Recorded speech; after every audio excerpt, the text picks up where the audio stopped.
Hello. In this video, I want to show you about positioning the different divisions within your page.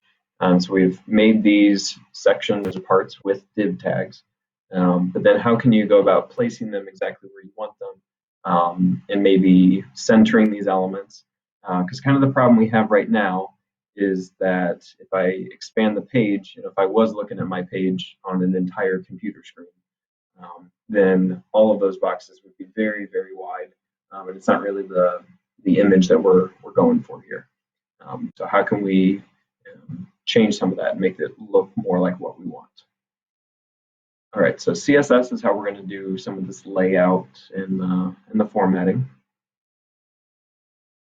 All right, so I'm going to create a new rule for the divs. All right, so if I just do div curly braces, then it's going to apply to any divs that are on my page.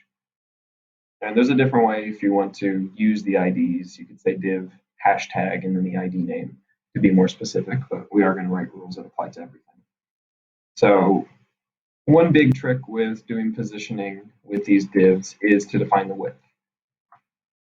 As of right now, they just take up the space of their parent in whatever space that they're allowed to.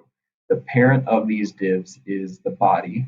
Right? If I look back at my HTML, it doesn't look like they're inside of anything, but remember that everything in this HTML part is inside of the body.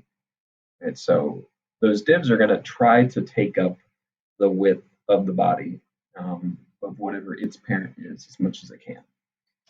So instead of having a width be 100%, which is what it is right now, I'm going to shrink it down to something like maybe 70%.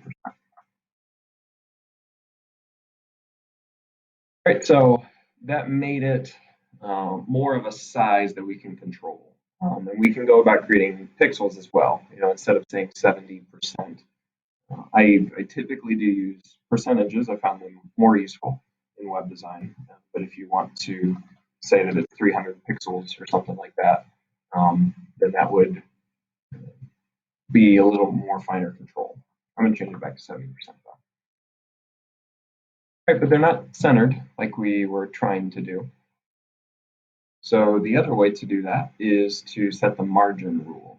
And so now that there's a width that only takes up a certain amount, we have this extra space over to the right side. Right, so I don't want that space to be there. I want to redistribute it.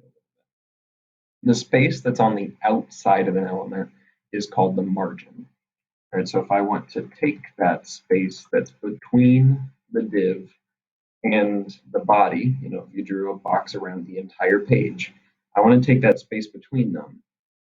That's called the margin. All right, so I usually start with a property like this. Start with these values: margin 10 auto, and 10 stands for 10 pixels. Right, and that's those elements.